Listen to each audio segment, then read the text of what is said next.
Saya akan menjelaskan jurnal yang telah saya review berjudul Dampak Perdagangan Internasional Indonesia Terhadap Kesejahteraan Masyarakat, Aplikasi Struktural Path Analysis. Jurnal yang berjudul Dampak Perdagangan Internasional Indonesia Terhadap Kesejahteraan Masyarakat, Struktural Path Analysis ditulis oleh Sultan Syahril Sabarudin, yang mana jurnal ini telah terindeks oleh Scopus dan Sinta. Adapun Sinta yang telah terindeks yakni Sinta 1. Terima kasih. Latar belakang penelitian jurnal ini berisikan tentang adanya diplomasi ekonomi yang bertujuan untuk meningkatkan kesejahteraan ekonomi menjadi lebih baik dan lebih layak merupakan peran penting dalam setiap negara. Salah satunya yakni perihal perdagangan. Diplomasi perdagangan berupa ekspor dapat meningkatkan pertumbuhan ekonomi dan menurunkan tingkat kemiskinan.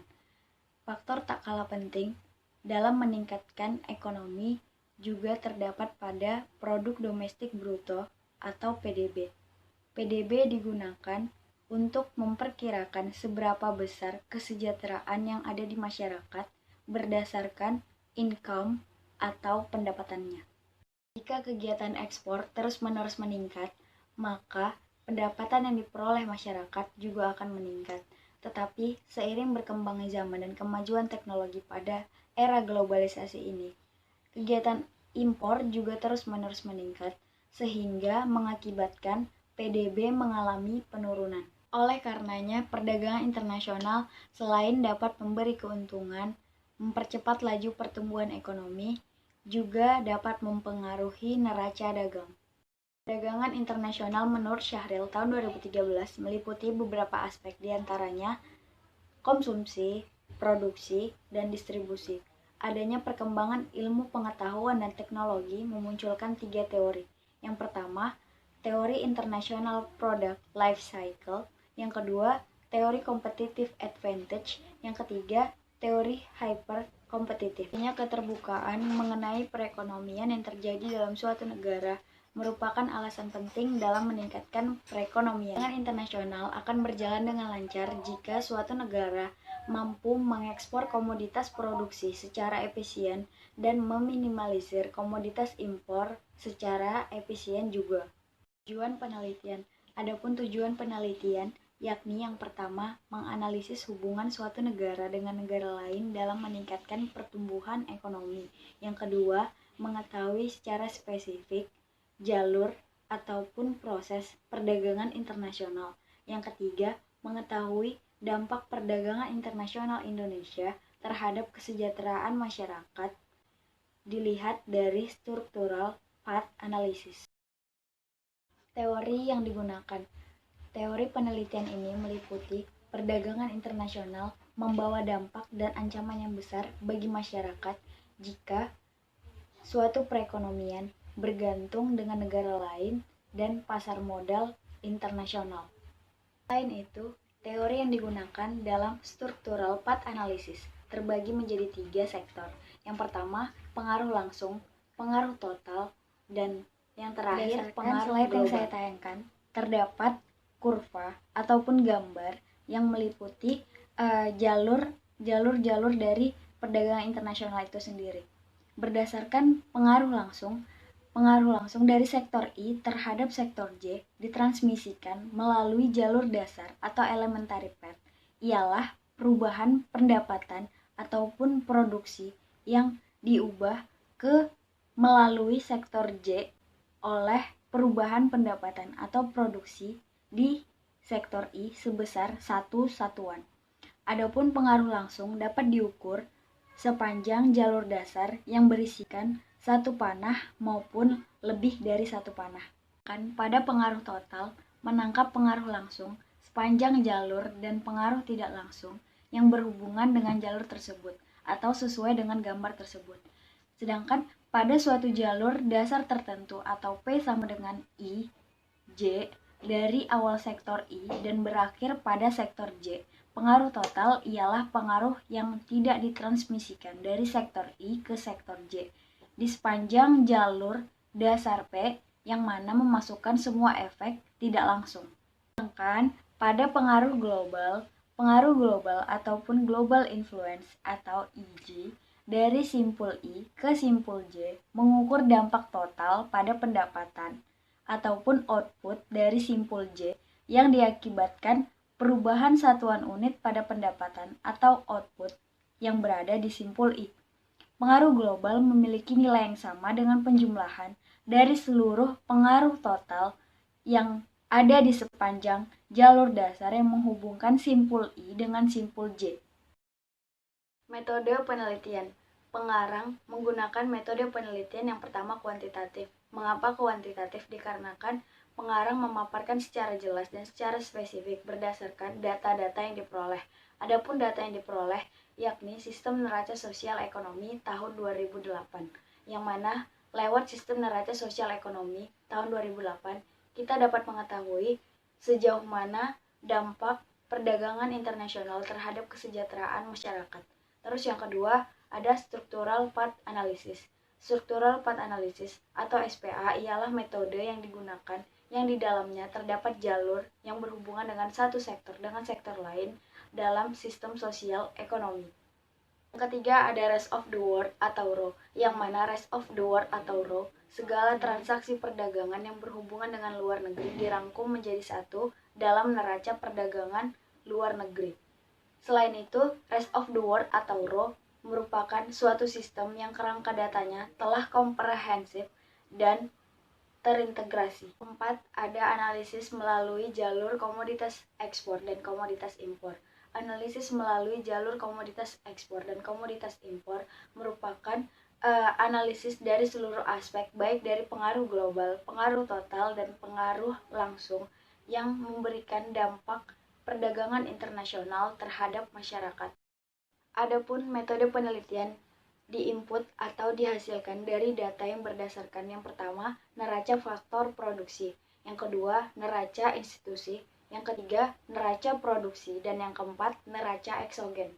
Analisis jalur secara spesifik yang dimulai dari komoditas ekspor dan komoditas impor untuk mengetahui dampak akhir dari perdagangan internasional yang dihadapi oleh institusi masyarakat.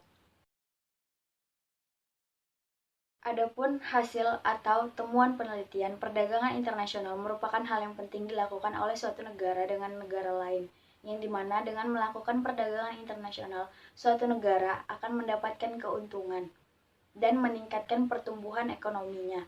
Selain itu, secara tak langsung, perdagangan internasional sedikit banyak telah membantu mengurangi angka temuan penelitian pada komoditas ekspor, sektor industri yang memproduksi makanan, minuman, dan tembakau, masyarakat yang berpenghasilan rendah atau berpenghasilan minim yang hidup di daerah perkotaan memperoleh presentasi global sebesar 14,5%.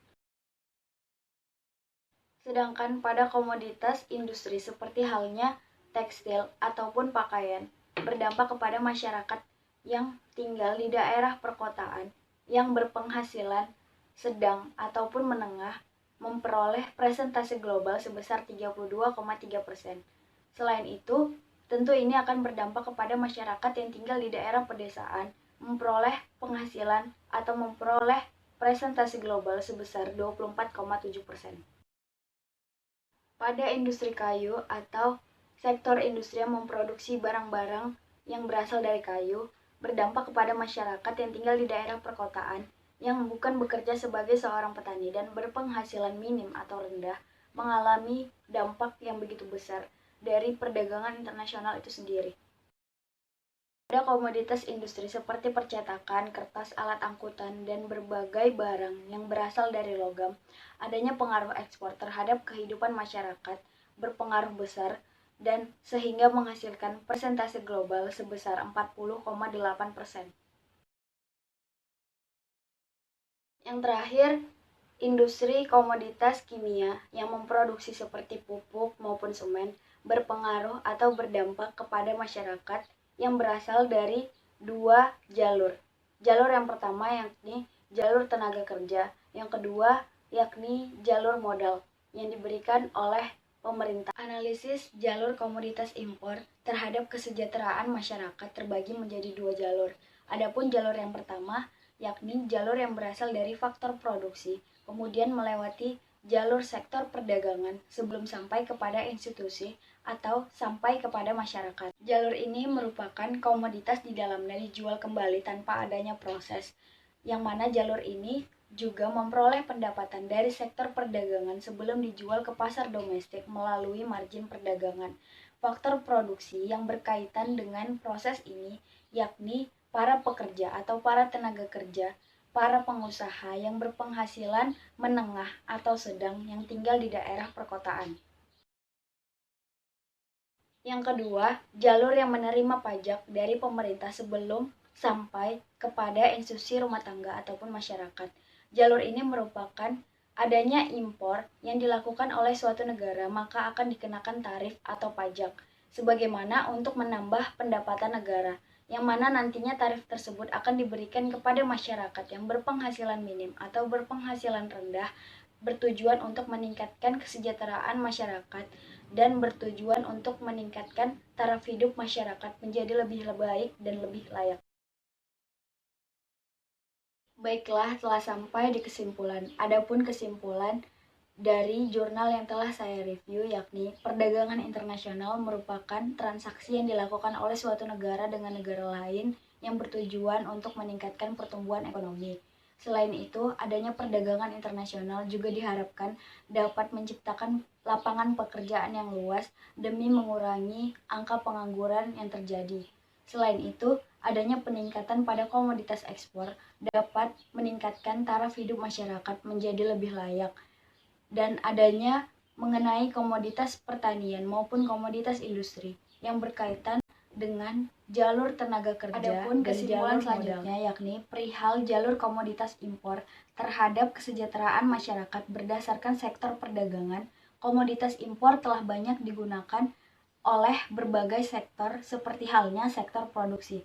Pendapatan yang dihasilkan dari sektor produksi atau faktor produksi nantinya akan diserahkan kepada masyarakat yang bekerja sebagai petani maupun yang tidak sebagai petani atau yang berpenghasilan minim. Sedangkan pada jalur yang mengenakan tarif pada komoditas impor nantinya akan membawa dampak baik sebagaimana menambah pendapatan negara. Selain itu, adanya keikutsertaan sektor, kebutuhan pokok, ataupun kebutuhan manufaktur terhadap meningkatnya pendapatan masyarakat sudah seharusnya pemerintah ikut andil di dalamnya. Dikarenakan seperti halnya memberi alokasi dana pada sektor perdagangan guna memperkuat sektor produksi sehingga meningkatkan daya saing produk dengan negara lain. Harapan masyarakat kepada pemerintah terhadap sektor-sektor industri yang ada dalam suatu negara seperti halnya pada komoditas industri yang berkaitan dengan bahan kimia seperti pupuk, semen, pemerintah diharapkan memberi dukungan atau bantuan berupa modal sehingga perusahaan dapat memproduksi barang-barang tersebut dan dapat meningkatkan kesejahteraan masyarakat yang lebih layak juga. Pada komoditas industri seperti percetakan, barang, pemerintah diharapkan menciptakan lapangan pekerjaan yang luas terkait industri tersebut. Sedangkan pada komoditas industri seperti halnya pertanian, pemerintah diharapkan memberi dana insentif kepada buruh tani yang berada di kawasan pedesaan. Seperti halnya pada komoditas industri tekstil yang meliputi seperti kain, pakaian, pemerintah diharapkan memperluas lapangan pekerjaan demi mengurangi angka pengangguran sehingga taraf hidup masyarakat menjadi lebih.